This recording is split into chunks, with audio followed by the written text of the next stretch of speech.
remember when everyone was freaking out because we did chicken math and everyone thought they needed like 20 plus chickens? And I'm like, no, just start small. In fact, I recommend it. And here's why. The most obvious reason is because it's cheaper. Less chickens means a smaller coop, a smaller enclosure, and also less food.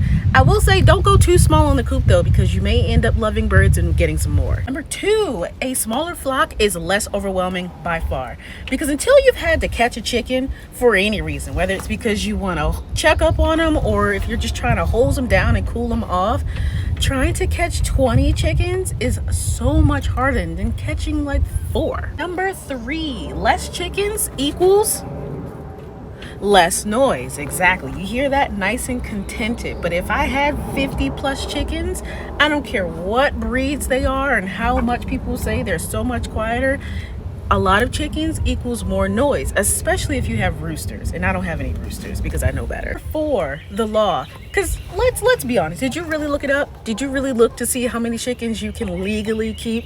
Probably not. But if you start small, chances are you're probably going to be within the limits versus if you have a bunch of chickens. And number 5 is because you can always add more chickens later. You may just end up loving chickens, and then after a little bit, maybe a year, you've learned more about them and you know that there are different colored eggs. So there's not just white eggs and brown eggs. There are blue eggs and there are green eggs. There are even some eggs that kind of look a little pink. And so now you're like, oh, I know what breeds I want.